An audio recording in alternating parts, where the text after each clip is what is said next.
Welcome back into the Pick and Roll NBA podcast with Jet and Sap. We're presented by Full Press Coverage, and we're joined today by our friend, special guest Mike Molyneaux, on a day that there's not too much to talk about. Pretty boring. I think we're going to talk mostly about Dame Lillard hitting a bunch of crazy shots last night, and LeBron leaving the game with 5 minutes left to go. Nothing happening with the Celtics. No, of course we're going to talk just about the Celtics today. Huge news, obviously, as I woke up to a text message from John Sapachetti and on a thread with Sap and Mike about Danny Ainge retiring, Brad Stevens being elevated from coach to general manager, and the search for the next head coach of the Celtics is underway. Not how I thought things were going to play out. So my initial reaction was shock, and I have a lot of opinions about this, as you would guess. I know Mike and Sap do as well. So I will turn the floor over to Mr. Sapachetti. First reaction when you heard the news, Sap.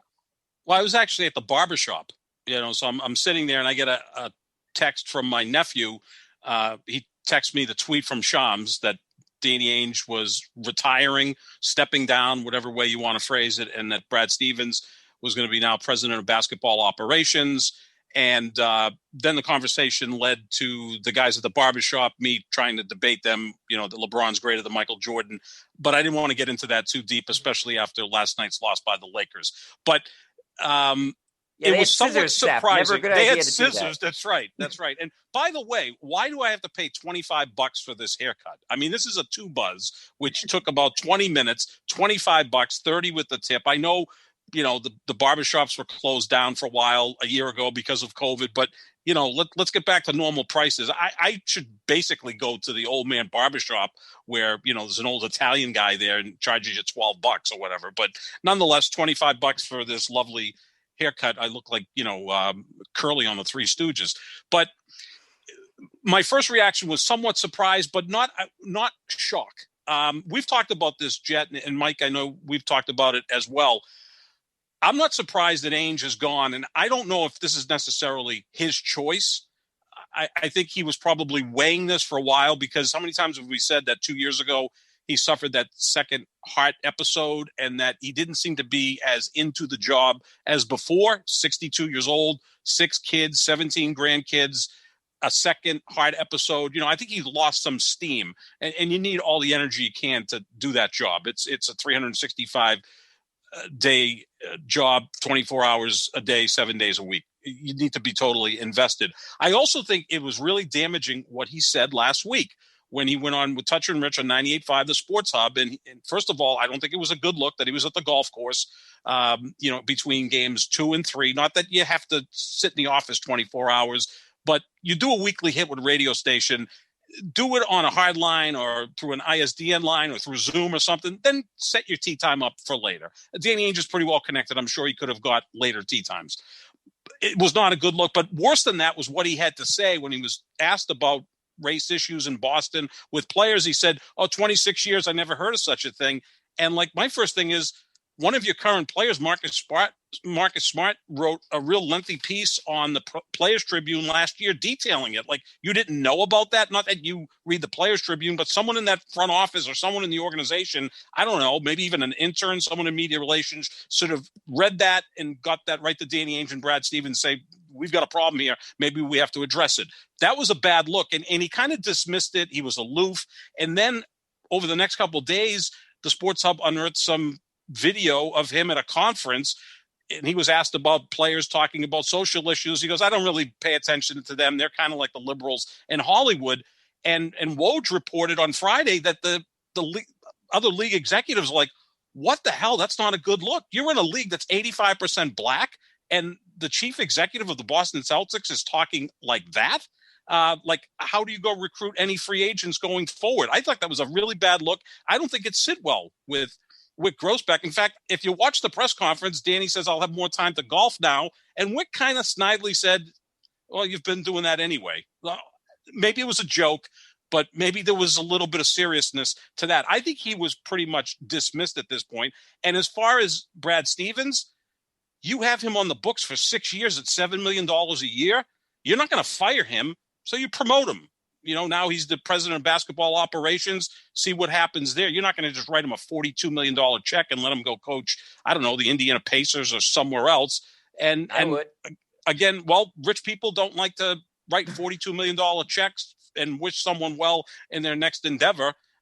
So I think that's pretty much what happened today. I think both guys were dismissed. If you guys saw the press conference, did Danny Ainge look really happy and relieved? No, he looked kind of pissed off sitting up there.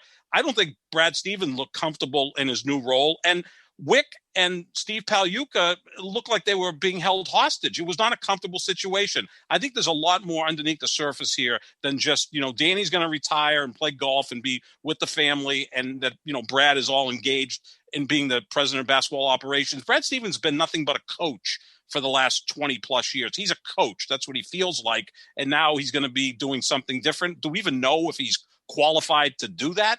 I think it's kind of fishy what took place today. All right, Mike, what were your initial thoughts? Yeah, I was at work in my office and the tweet popped up and I completely lost it. I might have dropped a few expletives and I probably shouldn't have been doing that at my place of employment. But that's just how shocked I was when the news dropped. In Jet, you've brought me over to the side the last couple of years in terms of calling for Danny Ainge's head. We wanted to see Danny Ainge gone, and at first I was like, well, maybe Danny can still has some of that 08 magic in there. Maybe he can. And then as the years progressed, I reached the point, especially this year, and there was no time for me during the middle of the season where like, oh, it's all-star break. Okay, this team's definitely. I was fed up, and in all honesty, I'm a Celtics fan through and through. But I tell you, as I continue to watch the games and cheer them on in a sense, I was checked out with this team from the offseason. I never was fully, I was engaged. I'm a fan. I watched the games, but I there was no type of true joy and excitement because seeing how Danny Ainge constructed this team coming out of the offseason, but before one ball even went into a hoop or was even dribbled on the court, I was clocked out on this team in a sense. And it's because Danny Ainge had this team taking not one, not two, but several steps back from the previous years. And it just came to a point in my mind where, one, Danny Ainge, and Sap, you alluded to this a little bit, I feel as if, and these most recent issues with him making the comments about the race and whatnot, it just seems like he's past his time.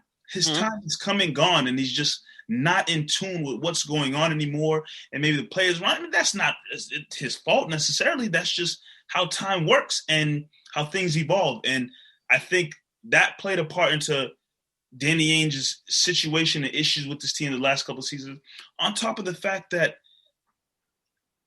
for some reason he just fell in love with this idea of I can draft guys and have them develop into something great. I can draft guys and we're going to trust our picks to turn into something great. And, we've seen over the last couple of seasons, his draft picks, other than Brown, Tatum, Smart, what has developed from these picks? Nothing. You look at the team this current season, I'm watching Milwaukee and Philadelphia and Brooklyn. They're adding guys. They're active in the buyout market. They're active in the trade deadline. Yeah, Danny Ainge went out and got, Evan Fournier and whatnot. They signed Jabari Parker, who I'm a fan of. I'll still continue to be a fan of. But for the most part, this team is over here relying on Grant Williams to step up in big minutes. They're relying on, we can't wait for Romeo Langford, who barely has played any professional basketball, to come back and be a huge part of the rotation. Maybe we can get some great minutes from Carson Edwards off the bench. Maybe Ojale, who is essentially the same player since he's come into the league. Maybe this is the type of players that Danny Ainge continues to rely upon and fall in love with. I don't know why they signed back Taco Fall this past offseason. Made zero sense to me. Then you give Tremont Edwards or Carson, I don't know, Tremont Waters or Edwards. Might as well combine their names. That's fine. Yeah, pretty much. They're the same player, pretty much. You bring them back or give them the two-way contract, whatever you do. You give Ojale another contract. Like, what are you doing, Danny Ainge? What type of team are you building? And I've said this before with you guys. I've said it on other podcasts. it's two things that you have to choose from. You're either building a championship team or you're trying to rebuild. And Danny Ainge seems like he's lost in the middle at times. I mean, you have these two young stars in Tatum and Brown, but you still want to hope to develop Grant Williams and Romeo Langford. So to sum it all up, I just think this team was in need of a new voice, a new vision, a younger voice and a younger vision in at terms of GM and how you look at the league and how you view players and how you want to build a team. And I don't think it was Danny Ainge anymore. So I personally had said I saw Danny Ainge's time really being evaluated towards, a few years down the line when Tatum and Brown are a few years deeper into the contract. Like I always said, if you got nothing out of Tatum and Brown being on this team, then Danny Ainge really had to go. But the process sped up really quickly, and we found out today Danny Ainge is retired now. When it comes to Brad Stevens, a lot of people wanted him gone too.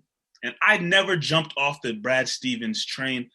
I understood it was a tough season because the team just had a lot of issues. It wasn't built the right way. And I understand that the noise coming in of players are toning him out. But when you think about Brad Stevens' coaching mind, I think it slides in perfectly to a GM role. That's just my honest opinion. I think is him not being able to connect and get through to the players, is that probably true, especially over the course of the past? Probably. Brad Stevens is not a raw coach. A player messes up, he's not going to get in your face and you're supposed to cut here and do this play. No, Brad Stevens, all right, guys, good job, good effort. We'll get him on the next one. And that's just who he is. That's no real fault to him. That's no real detriment to him too much, in my opinion. But I think his basketball mind and the way that the league is built and set up now, he has a chance to be in the back and build a team that I think he has the opportunity to really develop and build a team that can translate into today's NBA with the players that he wants to get. I don't know what kind of vision Danny Ainge had in terms of bringing players in, but Brad will have the opportunity to get the players he wants that we believe can fit into the system and execute with a former player who I want to be a coach. And I think we'll get into that some more, but I think Brad Stevens will slide into a good position as GM with this team. I think it's going to work out perfectly for him.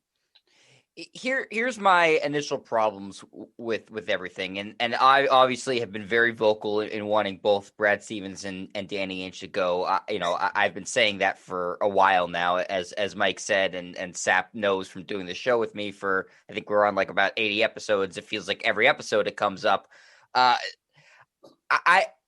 It seems like, okay, one step forward, and now we're going to take a step backwards here.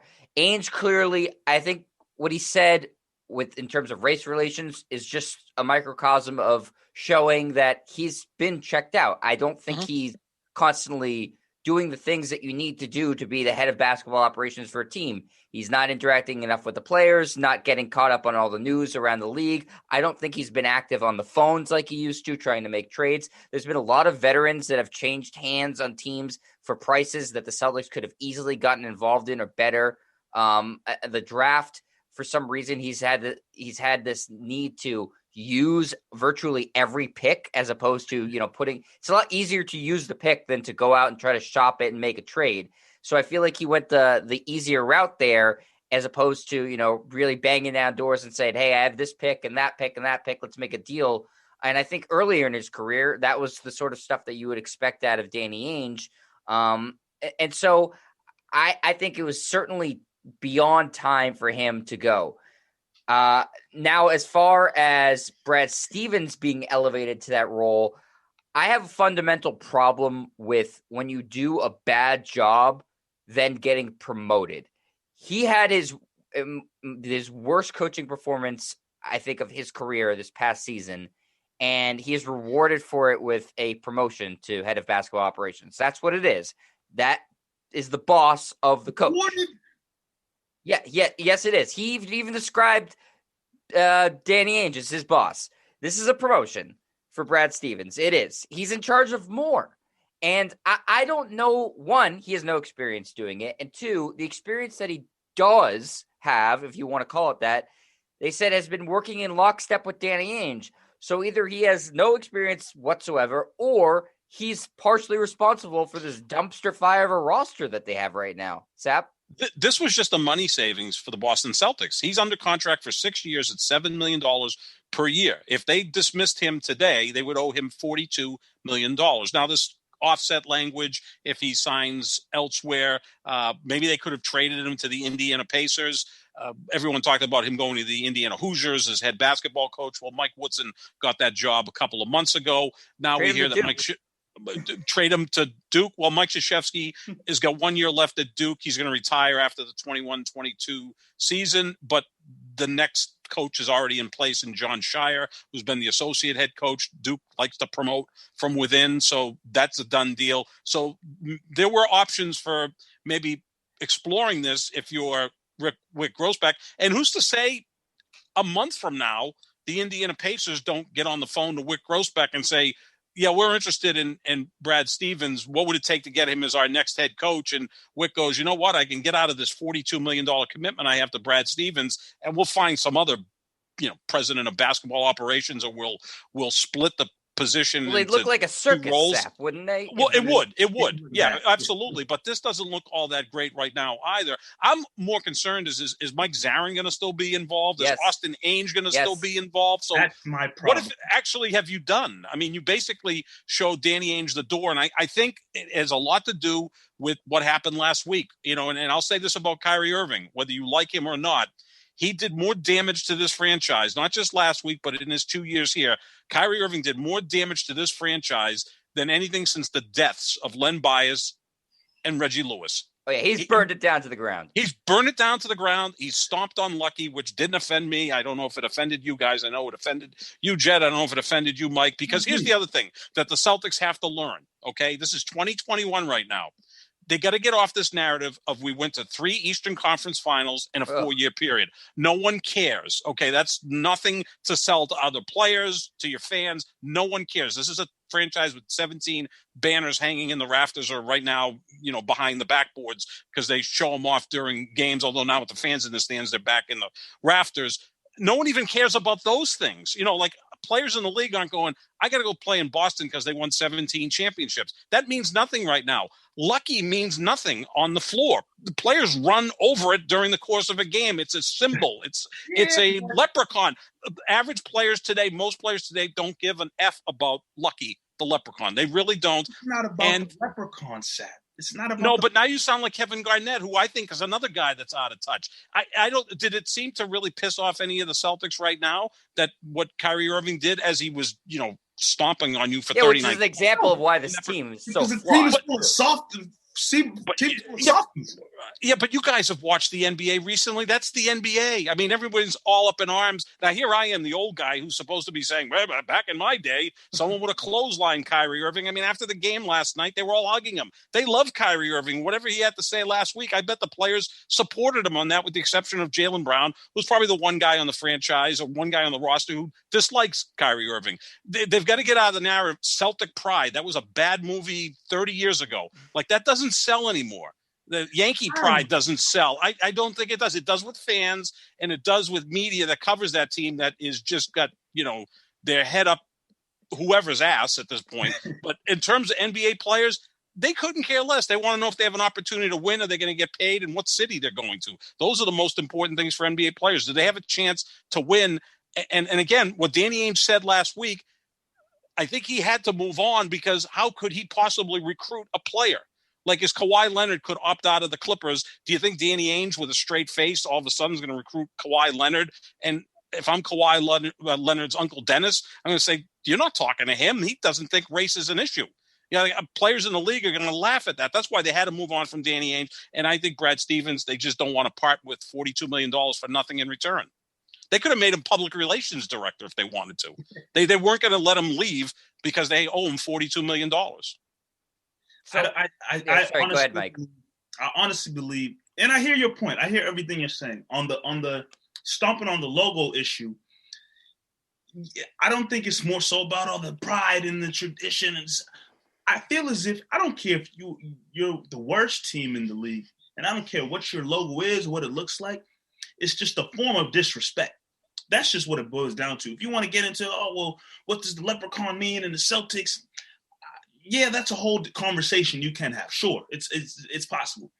but it's still a form of disrespect in what he did. The man took his foot and dug in it like there's some dirt on the floor, like he spit some gum, and like it was just a form of disrespect. And it's sad that But he did that to you on the court that night with 39 points, and he did it again last night in Game 4 where he was spectacular. So that's more disrespecting you than anything because but he added fuel to the fire. You know what I mean? He added to it, and I don't think I'm a big old school type of guy. Like, I don't care how old you are. If you play for a team, if you play for an organization, and you're currently representing that organization, if a player is going to disrespect it, you have to feel some type of way. And I think a lot of the issue is some people having, he disrespected Celtics tradition and pride. And then a lot of people just say, that's disrespectful. You can't do that. You can't do that to my team that I'm on. And then people have an issue with the fact that no player kind of took that personally. Yeah, is Kyrie still probably going to drop 30, 40 points? Yeah. Are you probably going to get eliminated to the Nets in the next game or next whatever? Yeah, but at least show that you have some kind of pride and you don't take disrespect lightly. So I think that's the issue that I have with the fact that, and this doesn't even stem from that one issue. Like that Kyrie stomping on the locust, one thing. Overall, the team was just soft from day one. It's the team filled of soft players. I honestly don't even think Marcus Smart is the same guy who he was a couple of years ago. But that's a different conversation that we can have. And then going back to Brad Stevens and them only sticking with him because of his contract, I don't necessarily think that's the case. I really feel as if, you have an older guy in Danny Ainge who's probably out of touch with what's the current NBA looks like. Brad Stevens, and one thing we can say about these teams over the years, this team loves to shoot threes. They're a three-point shooting team. They don't operate in the paint. Well, that's Brad Stevens' type of system. And unfortunately, I don't know how close Brad Stevens and Danny Ainge work together, but it seems a lot of the times they kept signing guys who didn't necessarily fit the system. Brad Stevens think of some of the random guys who've come through the system over the years. They turned Jared Sullinger, who was a big-time post player coming out of Ohio State. Next thing you know, he's in the league. He's jacking threes all season. But that's just the system that Brad Stevens, that's what he has constructed with the system. And I don't know if Danny Ainge was doing Brad Stevens justice with the type of players he was bringing into the system. Now you have Brad Stevens stepping into that role, knowing the type of system and the culture he's trying to build and what kind of team, which kind of keeps up with today's NBA. Like, obviously, the Celtics aren't the Golden State Warriors or anything like that, but that's just what the NBA today looks like. You're coming down on a fast break, you stop at the three-point line, you pop a three. We didn't want to see that from Langford. We didn't want to see that from Ojale. Some of these guys, we don't want to see that from. Maybe with Brad Stevens as a GM who can actually go and examine players more. He doesn't have to worry about too much of the X and O's, but you're just talking about plugging players into the system. I like Brad Stevens' mindset and believe that if he can just focus all his attention to that role and get in the right place to fit the culture he has developed over the last 8 years, I think I sat with it a while, and I honestly can see it working now. The money thing is there too, but I think Brad Stevens might excel more as a GM than he did as a coach in the long run. I just think, and I've said this before, it's just such an incestuous organization, the Celtics, and like they don't want to fire anybody. They don't want to do anything to get rid or hurt anybody's feelings, who's worked for the team. So it's frustrating in that I feel like they can't move on almost despite of themselves. Why not even have a conversation with somebody else who could potentially be the GM is my question. Why not go say to Masai Ujiri, hey, do you have interest in this? We pay you for it. Why not go to an ex-player, to, anybody and say, hey, let's hear your vision for the team. Why immediately elevate Brad Stevens, who has no experience doing this? And again, the experience that he does have is building this roster that was terrible. Why is that the immediate move? I think in terms of where the team is at with the race relations stuff too, to immediately elevate your white head coach to his position without ever interviewing a candidate, a minority candidate, it's a bad look. And I think from just a pure organizational health standpoint, you're trying to hire the best person for the job, period. How, if you're not looking at other candidates, can you possibly know if Brad Stevens is the best person for this job? there's just no way. You've heard one voice and one vision. That doesn't mean that he's the wrong person for the job, but you gave your organization and team no chance to find potentially the best person for the job. College teams do this crap all the time, and it ends up blowing up in their faces because, again, it's such an incestuous thing in college. Why the Celtics are going this route where they're so unwilling to even look externally, it makes no sense to me. It's frustrating. As far as Brad Stevens evaluating players, I do have some sources in the Celtics front office, and some guys I know that he heavily pushed for are Romeo Langford, Carson Edwards, Semi Ojeleye, Grant Williams. Those are guys that Brad Stevens actively wanted the Celtics to draft. Tristan Thompson was a guy the Celtics that Brad Stevens actively wanted the Celtics to sign. I don't know that he has a great eye for NBA talent. I don't want him to build a team like he built at Butler, because that's not the type of team that can compete for a championship in the NBA. No, I think part of the issue too is that obviously, Jet, you and I, have man crushes on Masai Ujiri, best executive in the NBA, maybe the best executive in all of sports. I maintain that if you can win an NBA championship in Toronto, that's an incredible accomplishment, because you can't get free agents to go to Toronto, but he had the balls to make the move for Kawhi Leonard, knowing that Kawhi Leonard would spend 1 year there. Danny Ainge, I think when he made his two biggest moves, which was getting Kevin Garnett from Minnesota and then fleecing the Brooklyn Nets for those draft picks for Pierce Garnett, and who was the other player they traded? Jason Terry. Yes, he's always the guy I always forget, but he's part of that deal. Those were like home runs, right? Those were grand slam trades that he became hesitant to make any other big deals because he needed to win the trade 99.5 to 0.5. Like, he had to destroy the opposition. Like, why didn't they trade Gordon Hayward to Indiana, right, for Miles Turner and Dougie McDermott? You talk about Brad Stevens likes 3-point shooters. Dougie McDermott, who Jet, I think, correctly said is maybe the worst defensive player in the league, but is a great 3-point shooter. Miles Turner led the league in blocks, was a solid defender. Don't you think that would have been better to get in return for Gordon Hayward rather than Evan Fournier, who's, probably a guy who should be your second guy off the bench? But in terms of this, I just don't understand. Like, I just think this is a money savings thing by the Celtics. And look, with COVID the last 2 years, teams don't have the money they had. Now, Wick Grossbeck and Steve Pagliuca have plenty of money, but they also run this as a business. So I don't think they want to just walk away from $42 million. They're going to try this out, see what happens, and you go from there. I'm interested to see who the next coach is going to be. And I know one guy who's been mentioned as potentially the next coach, Chauncey Billups. I think he should have been a candidate for president of basketball operations. I agree. The Cleveland Cavaliers interviewed him several years ago after LeBron gave up that title with the Cavaliers and moved on to the Lakers. And he was right there in contention to get that job. I think that's someone that, beyond even being a coach, I think he could be a president of basketball operations. Now you're getting someone who knows NBA talent better than Brad Stevens, is a winner. He didn't play a long time in Boston. It felt like about 2 weeks. It was a few months before Rick Pitino traded him. He's a winner. Like, and now you go get someone in the front office, a man of color, and I think that's something they're going to have to explore in the coaching ranks as well, because it's just not going to look good when Danny Ainge goes on Toucher and Rich last week, and then we hear comments from 2 years ago where he sounds like someone completely out of touch. And Mike, you said that. I don't think Danny Ainge is a racist. He's a 62-year-old guy who probably wants to golf, spend time with his family, and is detached from modern day NBA players, right? He played 35 years ago.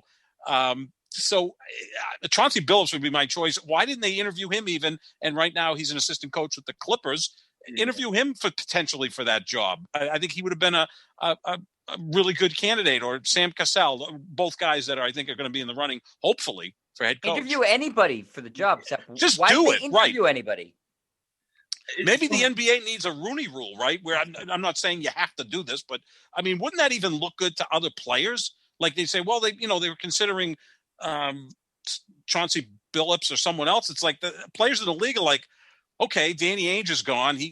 Brad Stevens, who I think some of the players respect, but maybe they fell out of love with, not the players on the Celtics, but throughout the league. And they're like, they promoted him and the team went 500 and seemed to underachieve. Like, what's going on there? What exactly is taking place in Boston? Because I think the players follow the league and go and talk to each other and say, that's probably not the place we want to go. And again, and I'll go back to what, Kyrie Irving did so much damage to this franchise. Whether you like Kyrie Irving or not, I love watching the guy play basketball. He's a magician on the court. He's phenomenal. He carries a lot of weight in that league for some reason, right? I think Kevin Durant, looks at him as the Maharishi Yogi. I think James Harden follows him. I think he carries a lot of weight in the league. He's very close friends with Steph Curry. Obviously, Jason Tatum adores him. If Kyrie continues to badmouth the organization, and part of that is badmouthing Brad Stevens, they did nothing today. They did absolutely nothing today, except they just rearranged the lawn chairs on the Titanic. I mean, when I look at this situation, I think obviously the next step is who's going to be the next head coach. And there should be no other choice to be head coach of this team but a former NBA player. Yes. Former NBA player needs to be on this team. I was asking for a former NBA player to at least be on the coaching staff.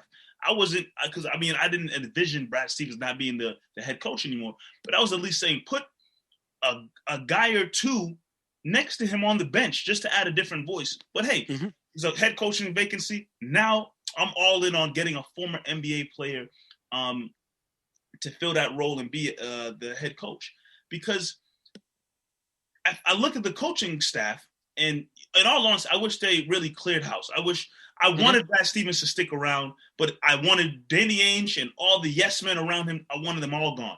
And I wish they could have got rid of all the assistant coaches, and Brad Stevens could have started fresh and got some assistant coaches who are former players in the league. But we saw what happened today. Either way, you get a former player in as coach, automatically his voice means more.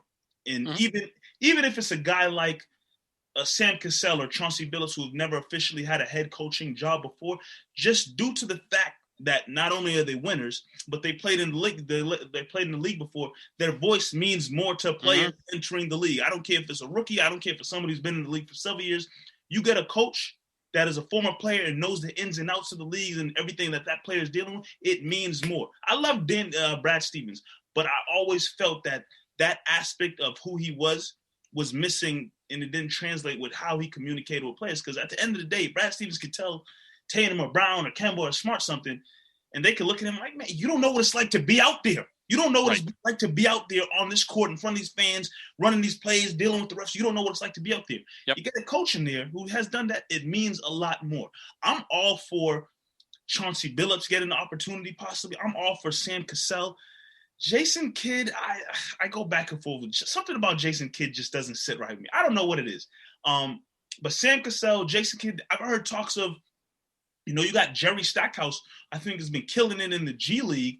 He's been doing a great job. Still, former player. I don't even care if it's somebody who's getting their first opportunity ever. We saw what's happened with Steve Nash. We saw what happened with other guys throughout the league.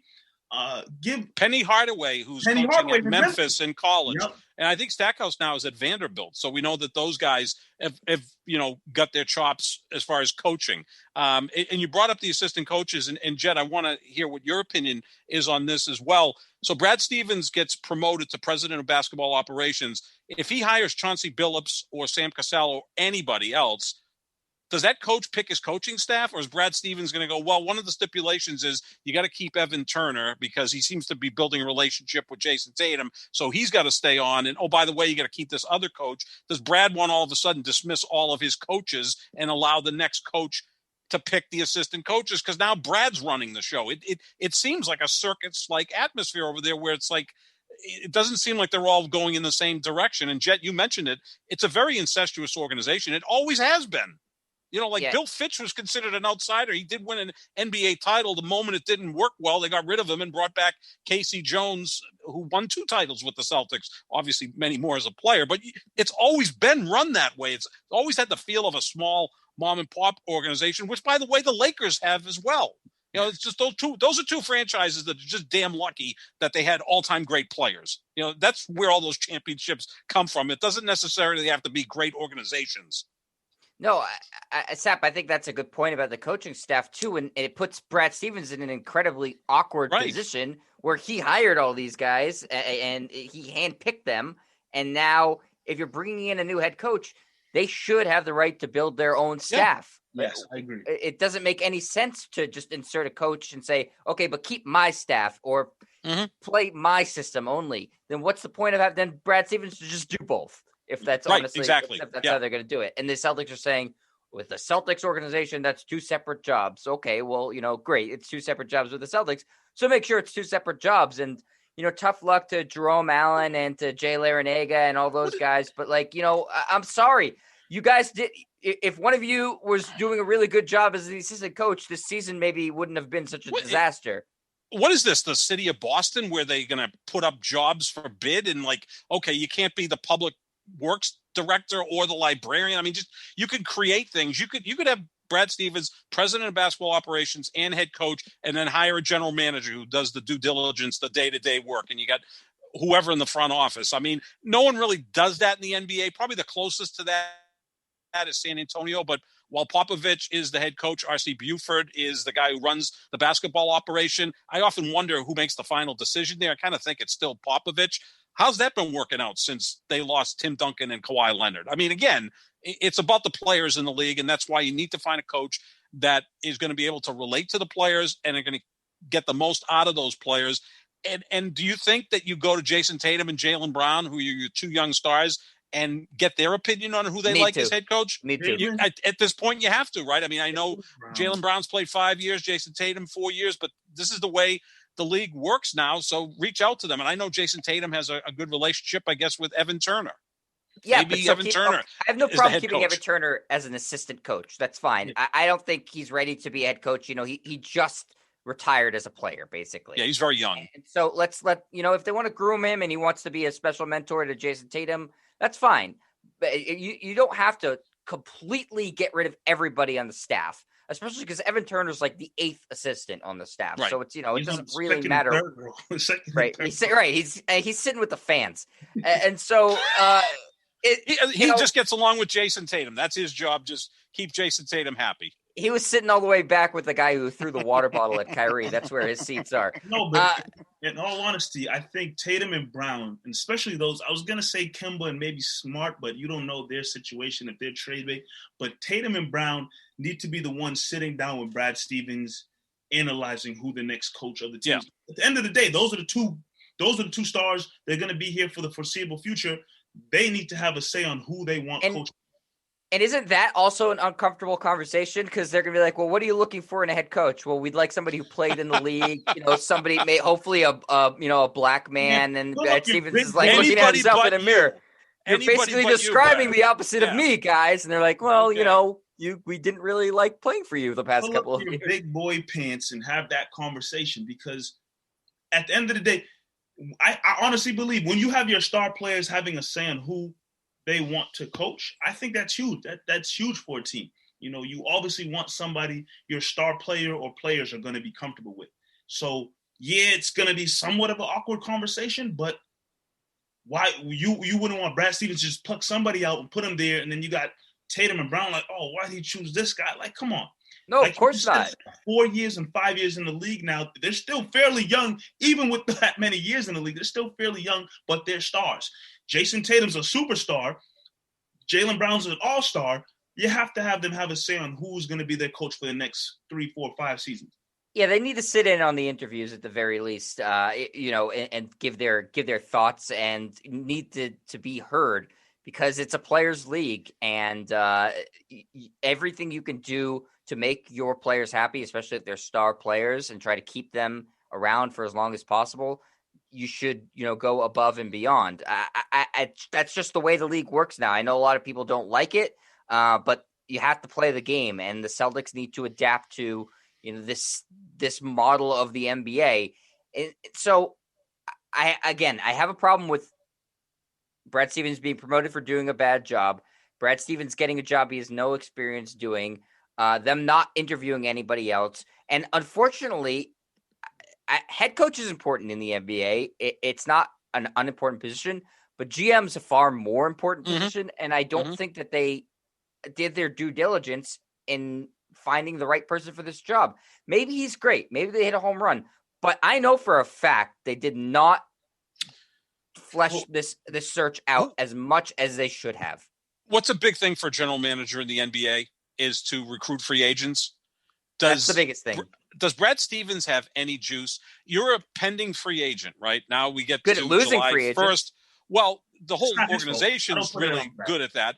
But I'm a free agent. I'm Kawhi Leonard. And you know what? The Clippers lose to Dallas, and I'm tired of LA after 2 years. I'm going to opt out. I'm going to sit down with Brad Stevens in Boston and Pat Riley in Miami. Where am I going? Who's got more juice? Yeah, obviously Pat Riley. That's the easy answer. But I don't. It doesn't seem like Brad Stevens is viewed around the league as a bad guy. And I know Jet keeps saying he did a bad job this season, but overall he coached 8 seasons in total. Would you yeah, they didn't win a championship. Okay, cool. Let's get that out of the way. Give him a B. I'd give him a B. Yeah, I think he's been a good coach. I do. I think has he done necessarily a bad job as a head coach of the Celtics? No, not necessarily. And I don't think he's viewed around the league as a bad guy. No, there was a time where he was considered, after Popovich, the best coach in the league. Now, that might have been a bit much, especially the Bridgies, because he was getting a team to the Eastern Conference Finals with, kind of role players, right? I mean, you had Isaiah Thomas, you had, playing on the with injuries and going forward from there. You had, Kelly Olynyk had a huge playoff series against the Washington Wizards. I mean, Terry Rozier had a nice postseason. You got to the Eastern Conference Finals with, kind of spare parts.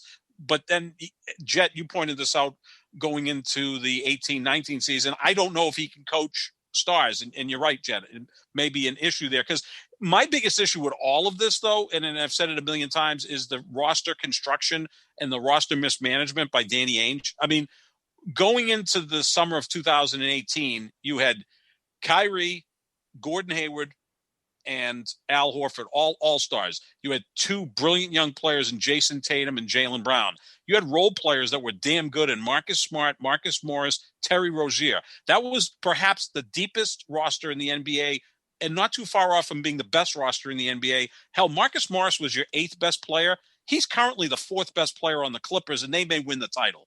True. So that's roster mismanagement. Now you have Tatum, Brown, Marcus Smart, who I think you have to move on from at this point. You've got to. There's going to be a sacrificial lamb at some points. They're going to have to move on from a player. It's not going to be Jason Tatum or Jaylen Brown, I don't think. Kemba Walker's not tradable. Robert Williams, there's value there, but he can't stay healthy. Marcus Smart makes the most sense. He's got a decent contract. There'll be value there with some team that's close to contending that looks at him as a nice piece to add. So I think you have to move on from Marcus Smart, but you have nothing left from that roster from 2 years ago when it looked like they were in prime position to contend for a half a dozen years, and Anthony Davis was on his way apparently until he wasn't. Yeah, Sap, less of an issue. I mean, I have a massive issue with that, obviously. I mean, that's a humongous failure. The bigger issue I have than that even is that look at this past offseason, and the James Harden trade was at the beginning of the season. This is what those guys went for. Harden went for a buttload of picks, basically. Yep. Chris Paul went to the Suns for a buttload of picks. Drew Holiday went to the Bucks for a buttload of picks. You had that. You've chosen to instead use them and take guys like Grant Williams and Romeo Langford and Aaron Nesmith instead of bundling all those assets and trading them for a player who is good and upgrading the roster. You took a chance on yourself and said, I can nail all these draft picks, and he botched them all. So the problem is they had the assets to go out and get a really good player because that's the going market value right now for really good players. Just send a lot of picks forward. And they chose not to do that because of either internal arrogance or laziness. And so the Celtics instead, let Ainge hang around. And now they promote Brad Stevens, who in my mind has been part of this problem too. If he was really pushing back on these decisions from Danny Ainge, I think we would have heard a lot more about it.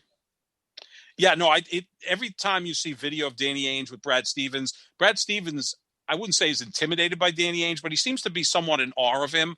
And Danny Ainge is a guy that everybody likes and respects. As a player, he was a balls to the wall type of guy. I mean, Jed, I know you love those tenacious ball players. If you were following the Celtics in the 80s, he probably would have been your favorite Celtic, not Larry Bird or McHale or Parrish or anyone else because they're too talented for your taste. Danny Ainge would have been the perfect Jet Stryer guy. I think that Greg they Kite, both deserve. Greg Kite, yeah, absolutely. Fred Roberts with the bad haircut. I'm sure you would have loved him. But, you look at all of these guys and they both failed, and yet one is being promoted. The other one, I think, is being shown the door. What did Milwaukee give up for Drew Holiday? And then I've become like the biggest Drew Holiday fan. Eric Bledsoe and some picks. All of a sudden, yeah, I mean, you couldn't have offered something. You couldn't have offered Marcus Smart and picks for Drew Holiday. You don't think you'd be a better team? I mean, because Drew Holiday is a guy who, every time I watch him, all I can think of is Joe Dumars or Chauncey Billups. That's who he reminds me of. That type of player, leader, tough, defensive player, clutch shot maker. That's exactly what this team needs. Now, in free agency, I looked at the free agent class in 2021, and unless Kawhi opts out, it's not a great class. Would a player like Kyle Lowry, I know he's 36 and looks to be out of shape because he kind of plays that way. He's kind of a pudgy guy, and nothing wrong with being pudgy. Kyle Lowry, would that be a guy you bring in as a leader, who won a championship and has that type of leadership ability? So now some of that leadership abilities off the plate of Jason Tatum and Jaylen Brown, who may not be natural leaders. I mean, is that someone you go out and sign? I don't know what it would take to sign him. But the only problem with that is you're stuck with Kemba Walker's contract, and he's never going to be the player he was. So they're really in a tough situation. At the end of the day, as great of players that we see out of Jason Tatum and Jaylen Brown, their voices aren't loud enough. And I know the whole saying is, people have different ways of being leaders. Some lead by example, whatnot. It seems as if the Celtics have nobody. They don't have anybody on that roster who has a true voice to be a leader. I know Tristan Thompson somewhat has a loud voice, but this is his first year with the team. He's not necessarily a star player. So, Tristan Thompson, cool.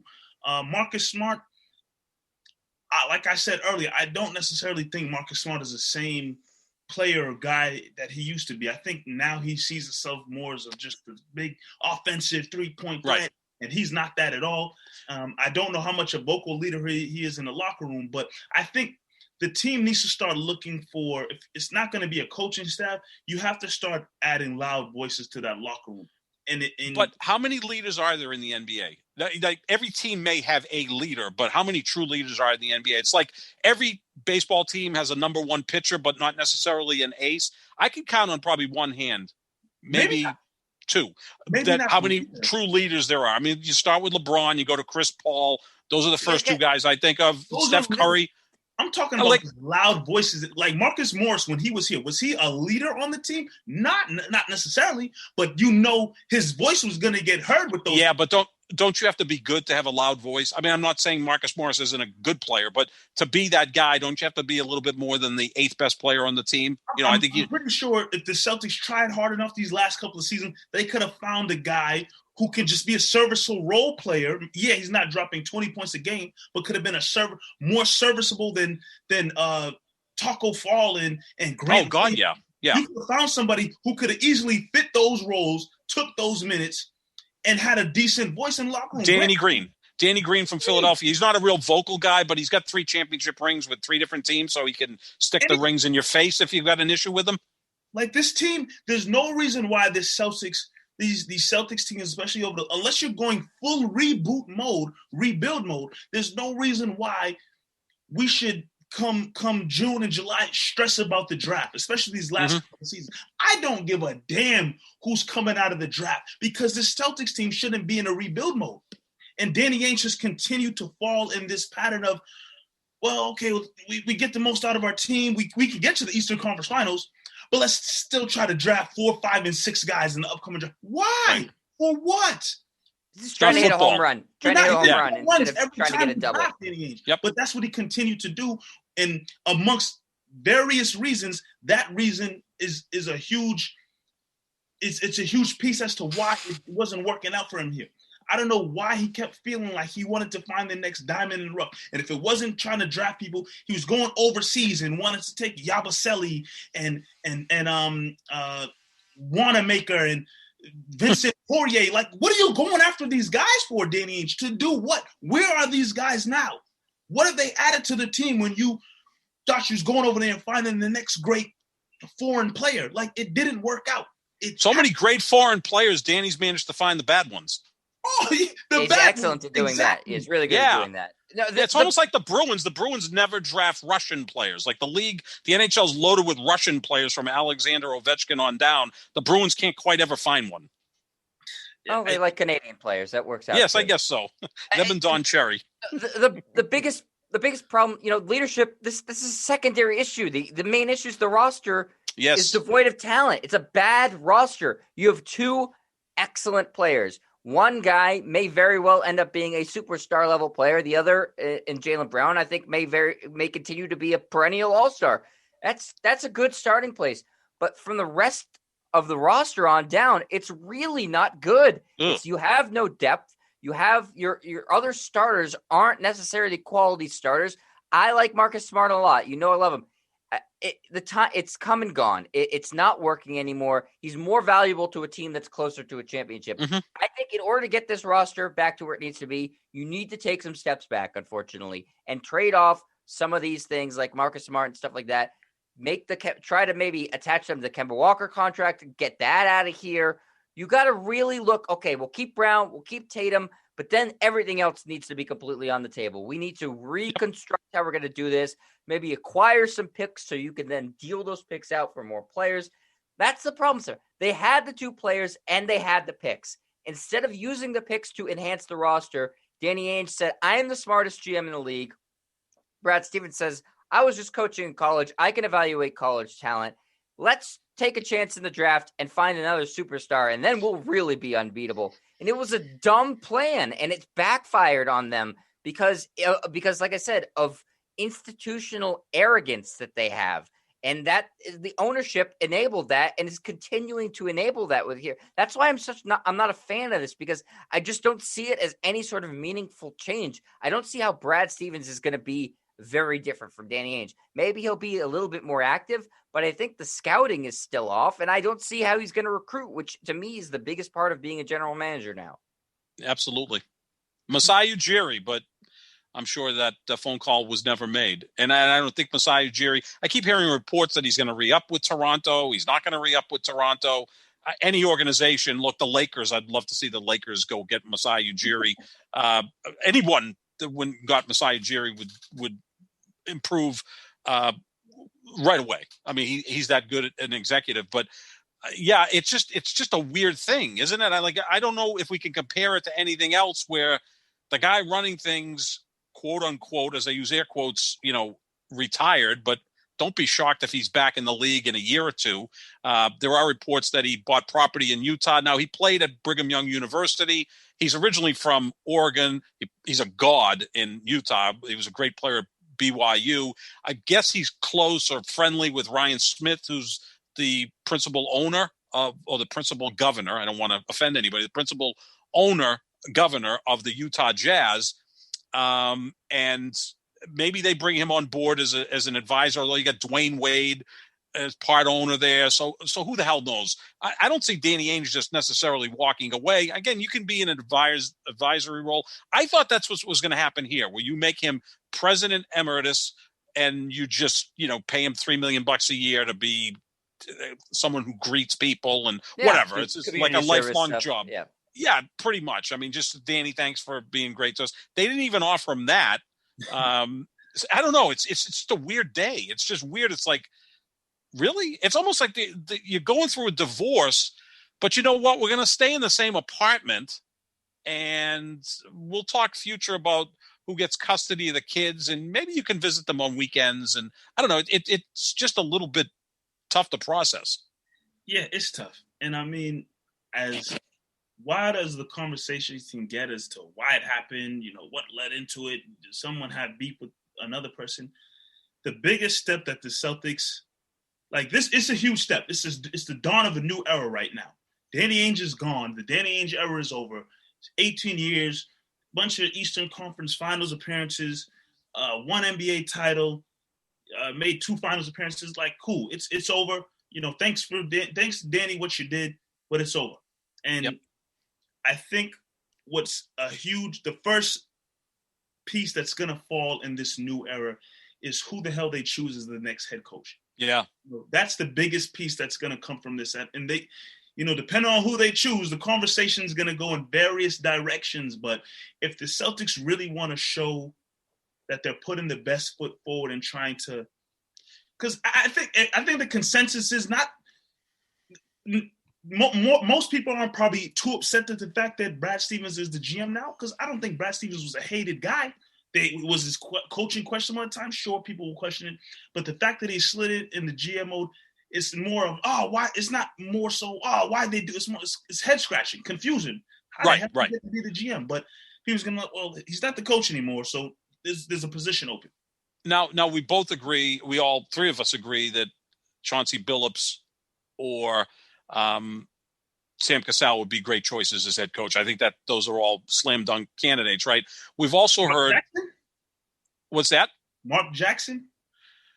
I love Mark Jackson. I love Mark Jackson as a commentator, and the narrative will be as soon as he left Golden State, they started winning championships. But I think he taught them a lot. I think he helped Steph Curry and Klay Thompson and Draymond Green because they have nothing but good things to say about him. And Scalabrine was one of his assistants. I know someone threw a name out. They hate each other. Mark Jackson and Scalabrine hate each other. Okay. Yep. All right. And I don't want to hear about Kevin Garnett and Kendrick Perkins. First of all, Kendrick Perkins is making more money sitting in his living room, in front of the set of the Olive Garden, having a great time and doing a great job.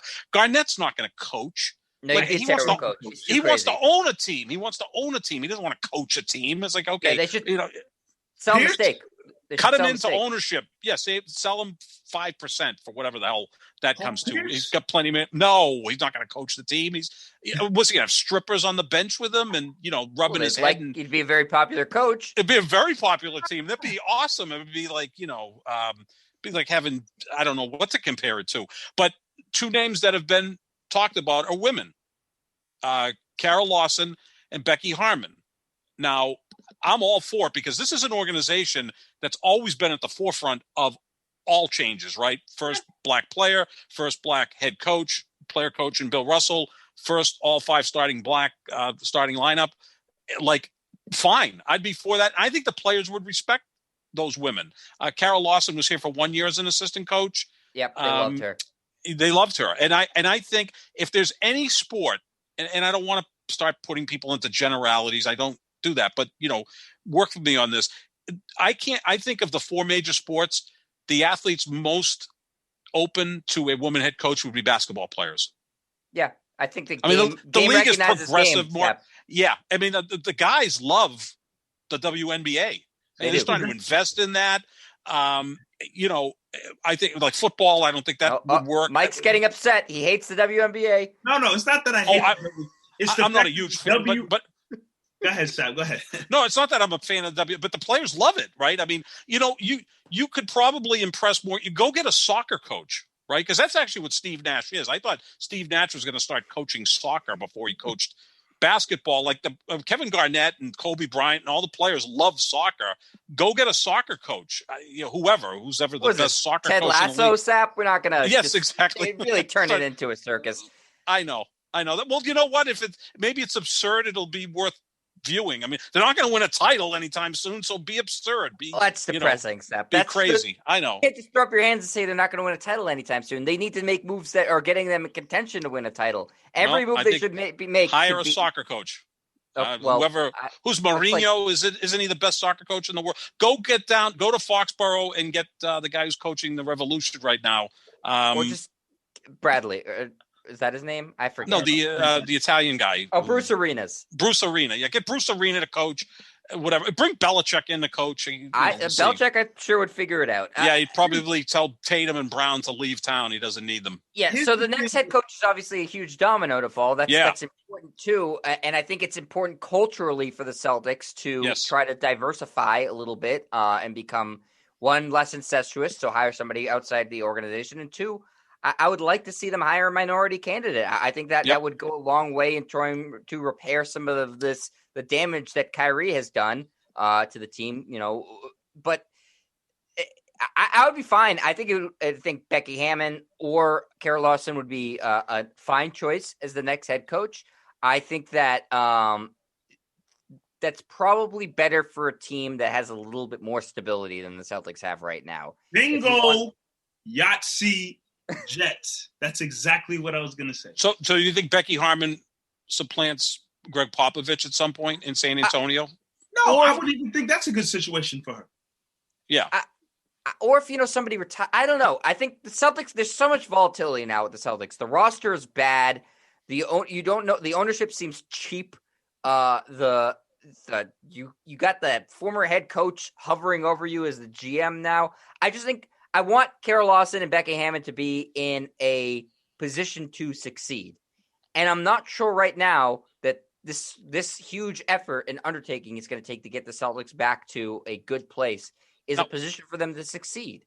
Jet, you mentioned something about the Celtics being cheap, and I'm going to pound that story. Is again, Brad Stevens, they're on the hook for $42 million.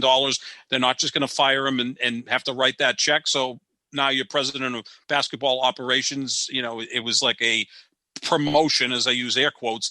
And also think back to, remember at the trade deadline, Daniel Tice, they just had to give away because they didn't want to pay him.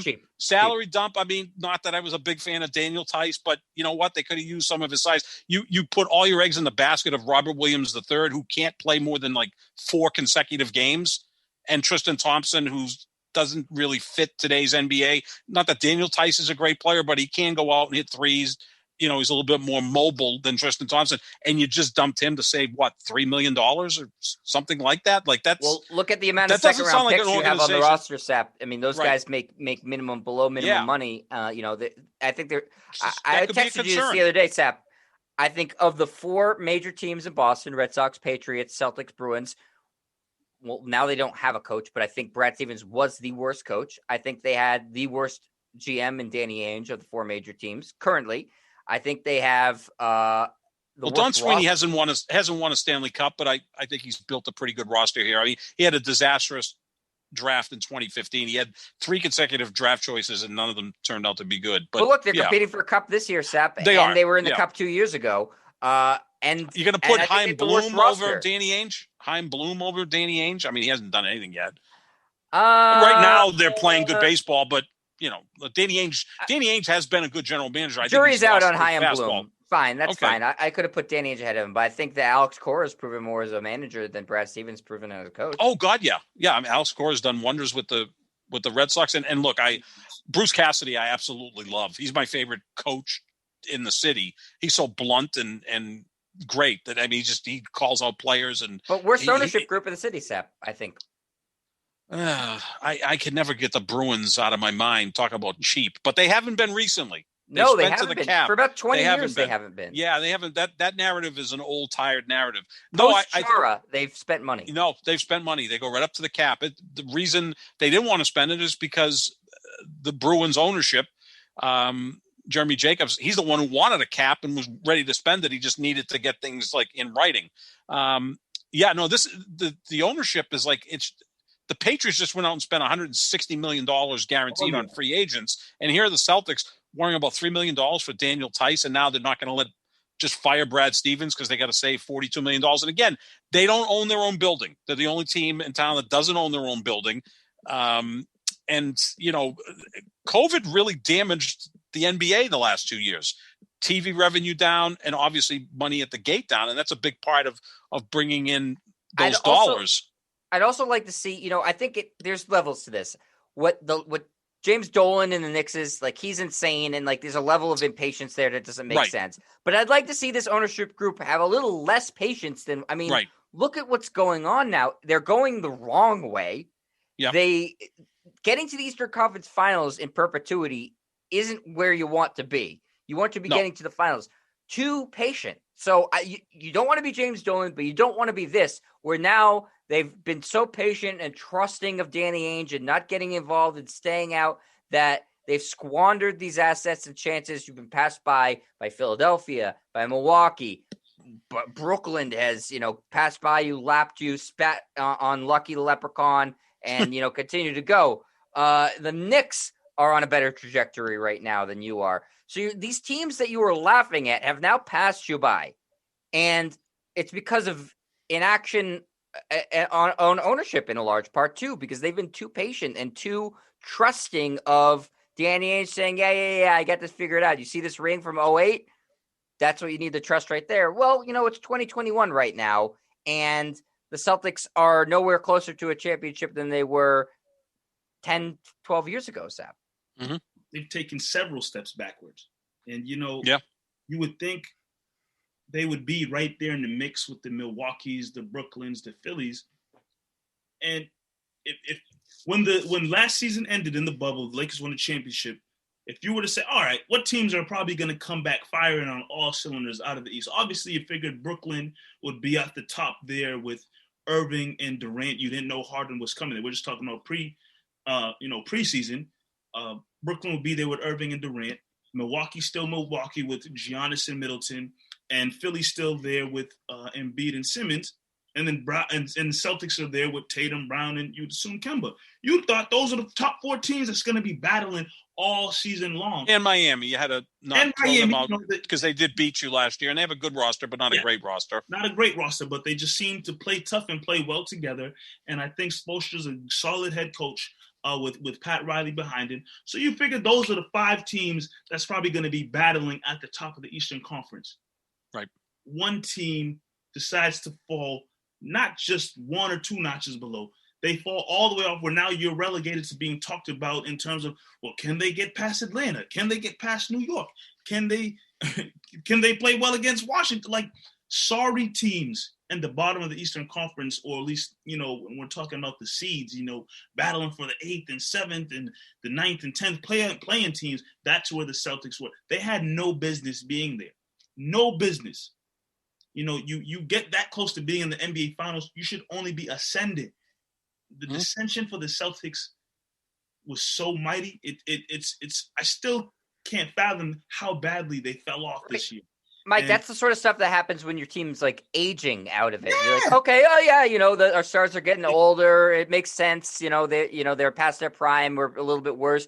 Their stars should be just getting better and better and better, but the roster got worse and worse and worse around them. And so they completely went down to this. I want to say this too, guys, because I just thought of this. Why make the announcement about Brad Stevens taking over as the head of basketball operations now? I just don't see how that's advantageous to them. Couldn't they have done, obviously I've been saying they should have done more of an extensive search. That goes without saying again. But if, say, a team has a job opening for a head coach and Brad Stevens says, you know what, I'd like to coach in Indiana, that gives you the ability to trade him or let him go without looking as bad necessarily as an organization. Maybe you save some money there. But now you've already given him a title in a new job and a new position without looking at other candidates and not seeing how the dominoes fall. There's still 2 rounds of the playoffs left to be played. Well, and the first round's not even over. It's just over for you. And then the finals before you even get to free agency in the draft. What was the sense of urgency in needing to announce Brad Stevens as the guy today? I think ownership is all in on Brad Stevens. Say what you want about how bad he coached last season. They're all in on that guy because I firmly believe, and like I was saying earlier, they believe he has a great basketball mind. How it translates to how he's a coach with players and deals with, egos and personalities, that's a different conversation. But he's got, incriminating pictures of the ownership group. or he's got a 6-year, $42 million contract that they don't want to write off. That's still the biggest issue here. It's like, we'll put you in that place. I still think, and it would look kind of foolish, but in a month, if the Indiana Pacers or whoever says, hey, we're interested in Brad Stevens, what would it take? We'll give you a first-round pick. You release him from his contract. Now you're out of that $42 million obligation. That would look kind of today. Why'd they do it? Maybe to just lend stability, if that's the right word to use, which doesn't make a lot of sense. Maybe they didn't want to leave him hanging, and by just not making some sort of announcement. Okay, Danny Ainge is resigning. Like, okay, what's next? Or he's retiring. Whatever phrase you want to use for that. Have done we're going to have a press conference today, ownership group saying, we're going to do an exhaustive search, and then say, even in 2 weeks or a month, say, you know what, we think Brad Stevens is the best guy for this job. But today, that's the decision they make the day after the season ends? I think this was rushed. But here's the thing I don't like. all of a sudden everybody that covers the team is like, oh, this has been in the works for months. Well, why didn't you say something in the last several months? If you're a reporter and you knew this, all of a sudden now you go, oh, this really isn't a surprise. It's been in the work for months. The only person that said this was Jackie McMullen on a podcast with Bill Stevens about 2 months ago. Other than that, I've heard nothing. I think Gary Washburn, who I think does a great job covering the team for the Globe, it did say that Brad might be more involved in personnel decisions, which, do you jump to the conclusion that he goes from coach to president of basketball operations based on that? Maybe he's going to be working more in partnership with Danny Ainge going forward in the draft and free agency. Not quite that he's going to all of a sudden take over and Danny Ainge is going to permanently go to the golf course. So I think this happened quicker than we think. And I still think it goes back to Ainge's comments last week. I really do. I think Wick Grossbeck at that point said, holy crap, what did he say? He sounds like Donald Trump here. He's saying, I never heard of any racial issues in Boston in 26 years, and I don't pay attention to it. He sounded like a cranky old guy. And this is a league that's 85% black. How is he going to recruit free agents? And Wick was like, ooh, that's not a good look. Danny, maybe your time is past, and we're going to move on from you. We're going to be gracious about this. And you know what?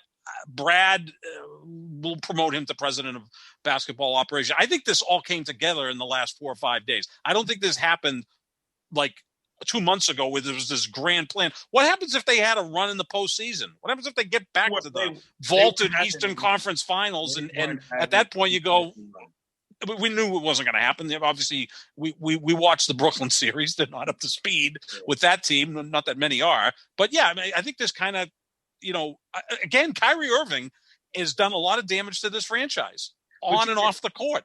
But you talk about, how would they recruit free agents knowing that, Danny Ainge made those type of comments, for the most part, you're going to be making a free agency pitch to a black player. I think another reason why probably Wick and amongst various reasons, another reason why Wick and the rest of the ownership group felt comfortable with Brad Stevens is because since things started falling out with all the racial injustice issues happening and going on, Brad Stevens has been very vocal about it, and he's been great.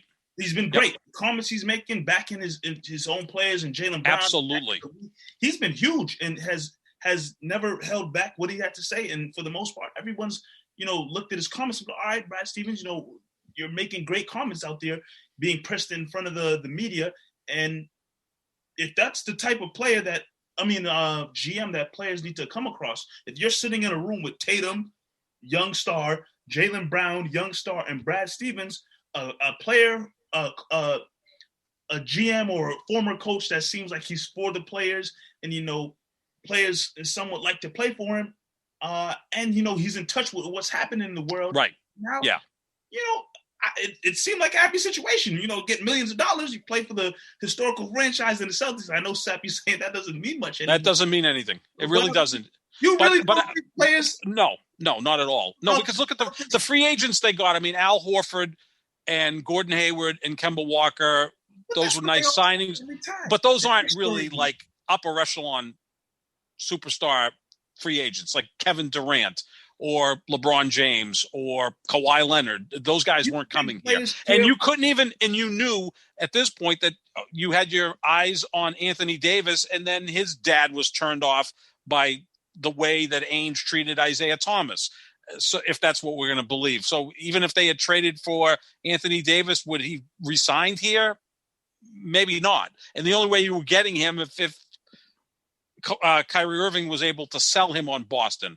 Kyrie, again, is respected by the players, and if he's turned off by the Celtics, the way they run things, and the players in the league talk, and they run the league, I don't see how you're going to get free agents. Now, again, I think Brad Stevens, I give him all the credit in the world because he's been great through all the racial issues the last year since George Floyd. Even before that, he's really supportive of his players, and Danny Ainge never really felt like he was even interested in that stuff, and that doesn't work well. Look at Greg Popovich, who's been better than Pop or Steve Kerr, and I think that you could say that Brad Stevens has been right there with those guys, and I think that's very impressive and it's important.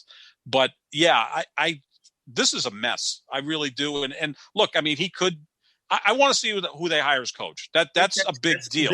That's a big deal. Yeah, that's a big part of this because say what you want about Brad Stevens and him getting promoted and should he have gotten promoted. At the end of the day, the coach is going to be the one taking on the brunt of the media and how to construct his team and how to make it successful moving forward. Yeah, Brad Stevens is going to have his hand in, picking and choosing the players. But when it comes to actual games and running plays and the X's and O's and practicing, it don't matter though. It's still the president of basketball operations has to construct the roster. That's the most important. I mean, look, I don't know if Steve Nash can coach or not, but they were able to put that roster together somehow, and that's why they're the favorites to win the NBA championship. Coaching in the NBA is more about managing personalities than anything. Exactly, yeah. The X and O part of it is, I think the stars can pretty much handle all that stuff. They know what to do. And I think that's important. The managing personalities is important. Yeah. Being a mediator, and clearly Brad Stevens didn't do a good enough job at that. I just listen, like you said, Sap. The GM's job is to construct the roster and to be able to scout effectively. I don't believe that Brad Stevens has shown that he's been able to scout NBA talent effectively. And I don't think that he has shown the ability to know how to construct a roster. One, because he hasn't done it. And two, the roster he has constructed was back when he was a college coach at Butler. And, you were sort of hamstrung with recruiting because it is a small school.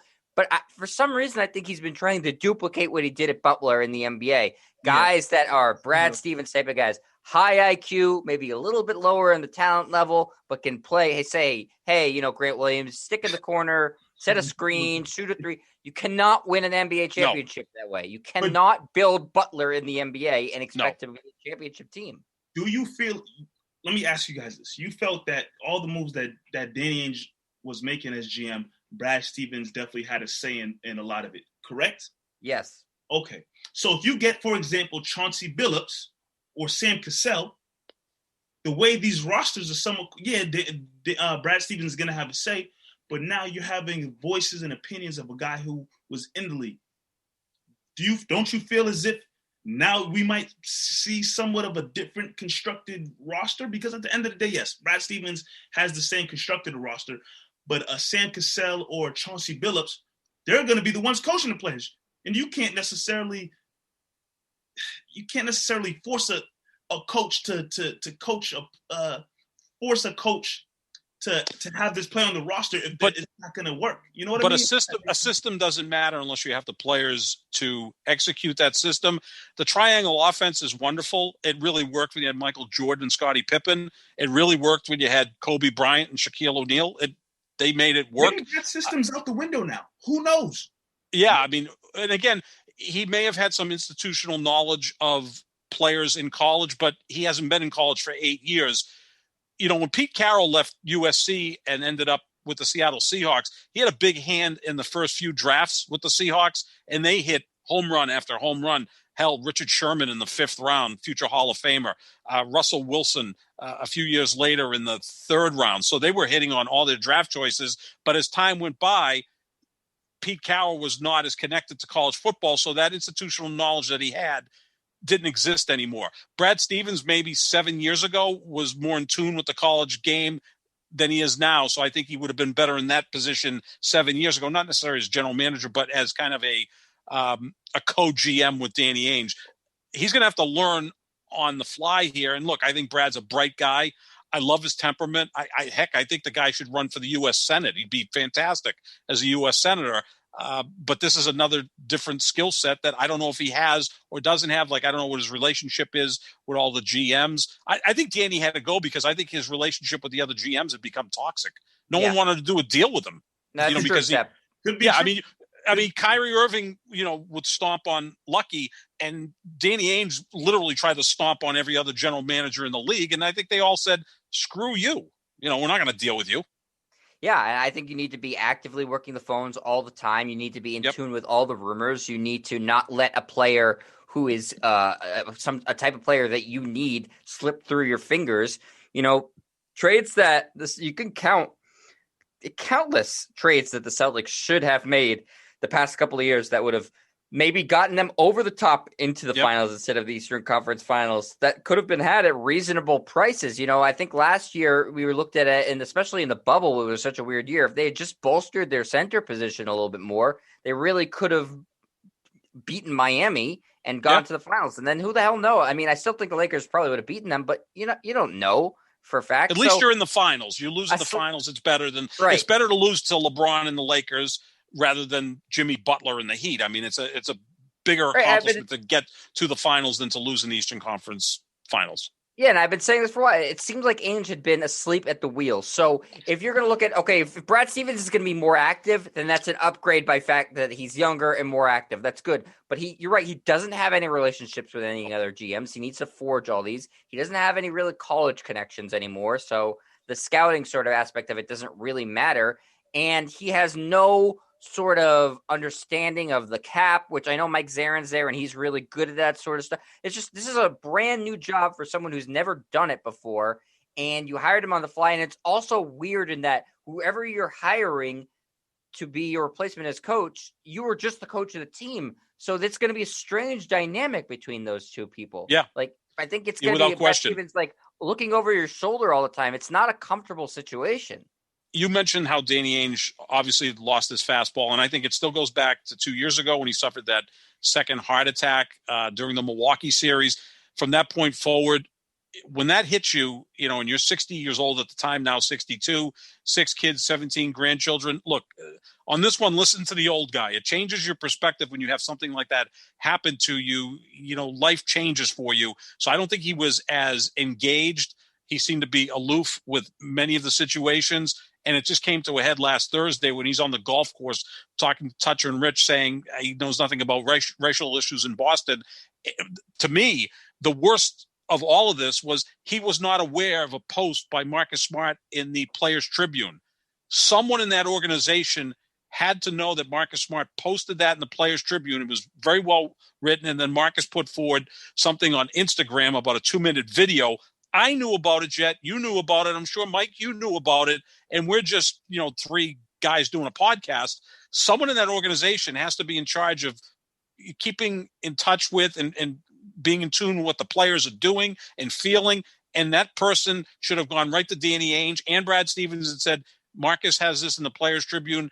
This is kind of concerning. Maybe we should talk to Marcus and try to make him more comfortable, whatever the case may be. When he didn't even know that, I don't want to hear that. Like, I didn't want to hear that Joe Paterno didn't know what was going on at Penn State, and I don't want to hear that Bill Belichick didn't know what was going on with deflated footballs. When you're that guy in charge and you come across as a know-it-all and someone who, feels the pulse of the organization, at some point you can't say, I really don't know what was going on, because it doesn't work. Can't have it both ways.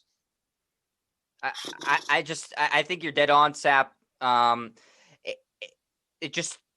Ainge did such a good job getting the team to winning a championship from when he took over in 2003 to 2008. He built that thing from the ground up, and he deserves a lot of credit for that. But he was working on borrowed goodwill for the past 10 plus years now. Yes.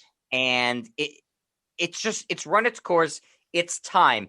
I think, listen, thank you for your service, Danny Ainge. I appreciate the title, but it was time to move on.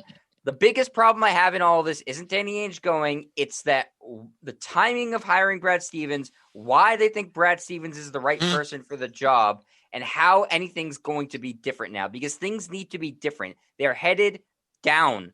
They need to be headed up. Don't you think that Bill Belichick would, not that he cares, but don't you think Bill Belichick would like to have as long a leash as Danny Ainge? 1 year with a losing record, everyone's down his throat. This is a guy who, whether you think it was Brady Belichick or Belichick Brady, produced 6 Super Bowl titles. Don't you think the Boston Red Sox would have liked to have that long a leash? The Red Sox have won 4 World Series the last 17 years, which is 3 more than Danny Ainge and the Celtics, and yet every turn the Red Sox get bashed by the media, the fans. New manager, new GM every time they have a sub 500 season. Meanwhile, there's Danny Ainge, 1 title, and 13 years later, he's finally gone. And he had opportunities. He was right there to build another really good run and didn't finish the job. And again, I think this all goes back to Kyrie Irving. He blew this thing up on his way out, and he continues to blow it up now. He right now is the biggest villain of the Boston Celtics. And you know what? I think he's comfortable being that guy. Yeah, the Kyrie Irving situation didn't help, but I think there's still far more situations where Danny Ainge could have helped this team that kind of overrule the one Kyrie Irving situation where I think Danny Ainge screwed up. And at the end of the day, he just is. I wouldn't even say that he had a proper vision for this team. He just knew that he had Tatum, Brown, but you couldn't really tell what the vision of this team. The fact that we sit here and we'll go prior to all these moves happening, it's like, okay, what does this team do now? What can they do now? What can they figure? If you're Brooklyn or Philly or Milwaukee, I mean, obviously one of those teams is going to make the finals and the other two are going to lose. But you can see from those, they're not too far off from tweaking their roster a little bit and coming back better. The Celtics need to make several moves to just be in contention in the East, let alone the NBA Finals, even though they were that close last year. And it just seems as if Danny Ainge, he lost it. And I don't know, you brought up, the heart attack from a few years ago, but there was obviously a different fire from when Danny Ainge built the big three. And I always say this, he built that big three. You got you got Ray Allen and Garnett, and you thought, okay, they were cool and they filled the team up. No, he went out and got veteran guys, Posey, Cassell, Eddie House, PJ Brown, to fill out the roster. And they had two young guys coming off the bench to help out a little bit in Big Baby and Leon Pope. You fast forward now, it's not quite the same situation. It's a little bit of a reverse situation. You have two young stars who clearly can somewhat get the job done. Why not add the veteran pieces around them to just help elevate them and be a voice in the air? Instead, you want to continue going through the draft, and all in all, it's been nothing but a failure year after year after year. Look at Chris Paul in Phoenix, right? I mean, they had DeAndre Ayton last year. They had Devin Booker last year. Now, they're both better players than we were a year ago, but not that much better that all of a sudden they're the number 2 seed in the Western Conference. Give credit to Chris Paul. You go out and get a veteran player. That's why maybe Kyle Lowry is someone you explore, but I don't know how you do that financially when you got Kemba Walker on the books for $35 million. They're in a tough spot. And cheap owners, yeah. And I'm telling you, that's part of it. It really is. I don't know how well financed Wick Grossbeck and Steve Pagliuca are. I mean, we laugh at Jim Dolan. He's got endless money. The Buss family's not as rich as we think. They've made their money by owning the Lakers. Jim Dolan's made his money by owning a lot of things. Mark Cuban's well-financed, all of that stuff.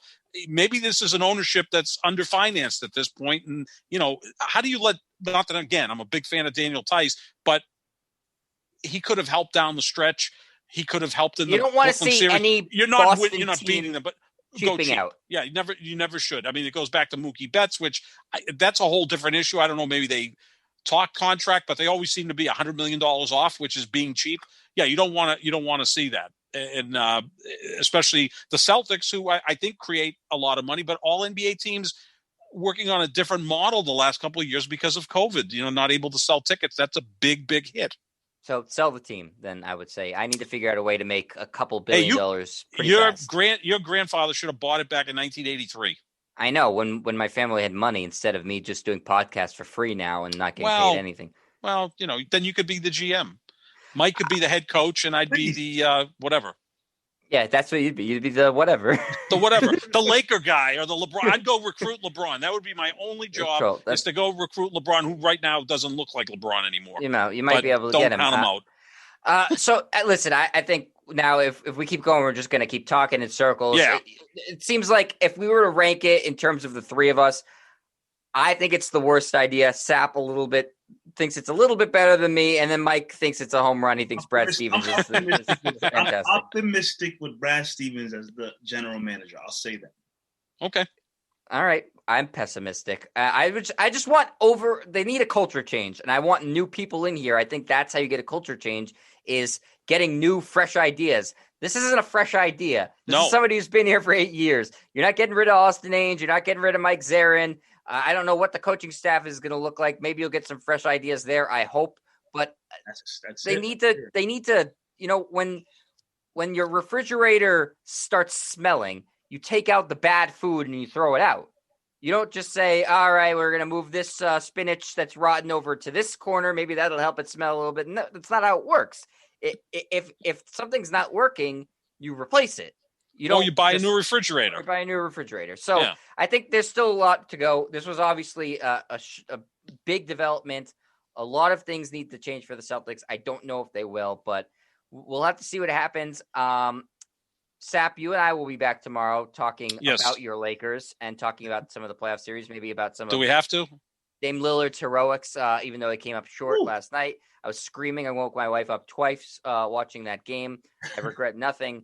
We're going to talk about a lot about your Lakers tomorrow because the Celtics took a good bashing today, and your guy deserves a bashing tomorrow.